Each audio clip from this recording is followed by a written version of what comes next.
Hello, my name is Alexis Jaro. I am currently enrolled in the American College of Education. Within this, I am currently in my Capstone experience for early childhood education with Dr. Reza. My Capstone project is about supporting multilingual learners in the classroom. The goal of this presentation will be to inform educators of different recommendations to help support our multilingual learners. My background is I am currently on my third year teaching in a rural district. I served the last 2 years as a kindergarten teacher, and this year I am a first grade teacher. Within this rural district, we have a diverse group of students with a diverse background. The majority of our population is white and Mexican or Latino students. The population from the Public School Review of 2026 is within this district, the Mexican Latino population is 26%. Within my first year, I had multiple students who spoke little to no English, or they were bilingual, or they were starting to understand and speak in English, but they all spoke Spanish. So that was the primary language. And I then quickly realized I did not know how to help support them effectively or meet their needs because of my lack of knowledge and experience, and also my lack of training. So having these students who spoke little to no English opened my eyes to a purpose of mine, which is to help educate other educators on finding resources and strategies to better support their multilingual learners in their classroom, and it's going to help strengthen the multilingual learning and understanding in the classroom. And I think it's important just for educators to be aware of adaptations they can make as the multilingual population is going to go up in different districts. So who are multilingual learners? So they are any students who are deemed in need of language support in school while they develop their English language proficiency. Now this was taken from Cano et al. From 2024. Additionally, multilingual learners are just students who speak a different language than the predominant language spoken in the area.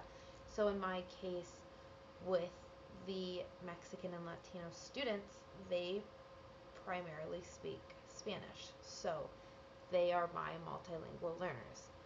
When students speak a different native language than their teacher, it can be challenging for them to have equal access to education, because if the teacher speaks English only, they may not know how to adapt their lessons or even communicate with them or their families. So knowing that we are going to most likely have some multilingual learners, we educators must ensure we are using supportive tools to not force the students to understand English. Rather, we need to meet them, and we may have to adapt the curriculum. And we may, if we can, work with the multilingual, or another word is ESL teacher. So if your district has that, that is another great resource to utilize. Now, the hardships of our multilingual learners is the author Haim stated, numerous studies indicate that immigrants' achievements are significantly below that of their native-born peers. Now, this to me highlights the importance of teacher adaptations in the classroom for our multilingual learners. Now, this may not be intentional. Now, it can be hard to know how to change or what to change or what even needs to be changed for these students, but it just shows that as an educator, it is our duty to know when our students are struggling. So not pushing our multilingual learners aside, rather finding ways and resources to help them. Now, language barriers do affect students in many ways. This could be participating in activities in small groups. If they are not confident in speaking the language, they will not. Rather, they will sit silently and they may listen, or they may just be in their head worried about being called on or being told by the teacher that they need to speak to their partner. Another barrier is expressing their needs with adults. It could be the teacher, it could be a specialist teacher such as music, art, etc. Just not being able to be confident in knowing how to express to other adults isn't something that shouldn't be there. Rather, the adults need to find these ways. Another barrier is the social connections with relationships. This can be a language barrier just because if one student only speaks English and one student speaks primarily Spanish or limited English, the English and Spanish student may not necessarily connect because the Spanish speaking student may not know how to communicate or be afraid of messing up. I have currently 3 students who are in Mexico, and the one student who did not go to Mexico, where he can speak some English, but I've noticed after his friends left, because they all spoke Spanish with each other in their native language, he has kind of become isolated in a sense where he's not engaging with other students. So this is something that we need to be on the lookout for and find ways to bring him and our students together. The last barrier is academic skills such as reading or writing can be affected, as when writing they may know what they want to say, but they may not know actually how to get the words out and on the paper. And they may not just know how to read because they don't know maybe the translation or how to decode words. So this slideshow is going to discuss the ways educators can support our multilingual learners by giving recommendations of strategies that can be implemented, and it's going to explain why the support is essential for them. My first recommendation is the use of visuals. So the use of visuals will allow our multilingual learners to understand behavior expectations, understand the assignments more clearly, and support learning through the power of observation. Now, visuals with multilingual students, they do not need to know the language to understand the meaning of the picture. I think this is what makes this such an inclusive recommendation, because they just need to be able to look at the visual, and that's going to help them decipher what it is, whether it is labels on different bins, or if you're reading a story and they don't know what a bird is, like a specific type, like a robin, for example. You could show them a picture, and that's going to allow them to get more background information. The authors, Nectologiu et al., they support this recommendation by saying the multilingual and multimodal practices in the classroom change the power relations in the classroom and allow the students access to identity positions of expertise. This means that when our multilingual learners are given access to visuals, they're going to move away from feeling helpless, and they're going to move toward the understanding of being able to do it by themselves, and they're going to understand what they need to do, or what, for example, where the scissors are. So it's giving them the power of understanding. My second recommendation is the use of sensory supports. These supports could include manipulatives, which are those gives them the tactile exploration of objects. Another one is physical activity, which will allow the students to use play as a basis for learning. And the last one is using models and figures, which ties back into that visual exploration to enhance their understanding, because remember, They don't need to know the language to understand pictures. And tying in the manipulatives and that physical movement will allow the multilingual learners to gain more of an understanding of what they're supposed to do. So if they're using a manipulative such as cubes to enhance their understanding of numbers, it will allow them to physically hold the object, but it will also allow them to see it and to better understand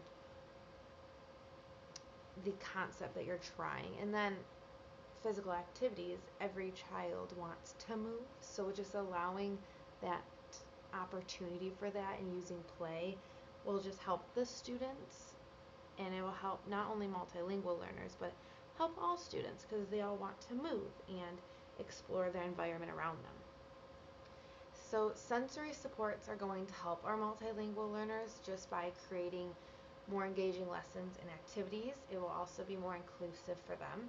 It's going to possibly increase their participation in the classroom because they're going to have a way to help them identify what maybe they're learning or be more confident in sharing their answers. It's also going to make the learning more meaningful because, again, language will not be a barrier. Rather, they have another way to show their learning. Additionally, this is supported by the author Finalag et al. From 2025. They support the sensory methods by stating the multisensory method, which applies visual, auditory, kinesthetic, and tactile methods to heighten language learning by engaging more senses in the process, making learning more active and meaningful for our learners. This shows with adding that sensory component, it's going to allow our multilingual learners to learn through hands-on movement activities, which again is going to ultimately help them better understand the topics that they are learning. My third recommendation is the use of changing our way we speak, so it's our verbal. So the first recommendation is using sentence stems to help our multilingual learners maybe complete a part of a response because it's going to reduce their anxiety about speaking. So if I were to ask a question and I want them to fill in the blank, so maybe I was saying, what is your favorite color? I may give them the stem of my favorite color is, and then they say my favorite color is, and then they only have to worry about that one piece. Another way that I could use sentence, not necessarily sentence stems, but rather if I wanted them to share with somebody, I may pull them aside before the lesson and I might explain we're going to be talking about our favorite color. Do you have a favorite color? And maybe I'll show a picture. I'm tying in that visual. Maybe I'll show a picture of the different colors and say, I'm talking about colors. What is your favorite color? My favorite color is blue. And maybe I'll have them point to it, or just making sure that they're getting a head start on what we're going to be talking about, so their anxiety is going to be lowered because they will have that head start and they won't have to worry about thinking on the spot. So that's another way, not even just necessarily sentence stems, but pulling them aside and just talking to them before. Another way we can adapt how we speak is adding gestures along with our words. So using gestures will allow them to see what we're talking about, whether it's showing them like how we're excited when we're speaking. It's just going to emphasize that meaning.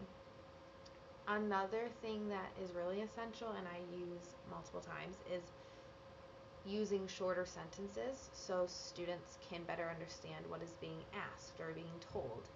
It's just limiting how much they have to actually not identify language, but like they have to comprehend what is being said. So using that shorter is just going to be less brain work for them, and it's going to be essential in their understanding.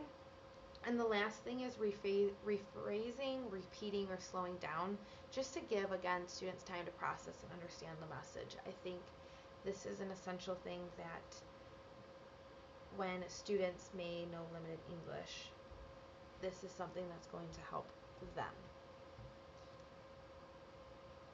Now, using these variations for our multilingual learners is supported by research. The authors Langaloo et al. From 2019 state, recent research suggests that the interactions that teachers engage in with multilingual children might differ from the interaction established with monolingual children. So using the rephrasing or the repeating or pulling them aside or the sentence stems, etc., using those adaptions when we speak to multilingual learners, it's because they need that to better understand what is being said, being asked of them, maybe allowing them to respond whole or small group. It's meeting them where they are, which is a big part.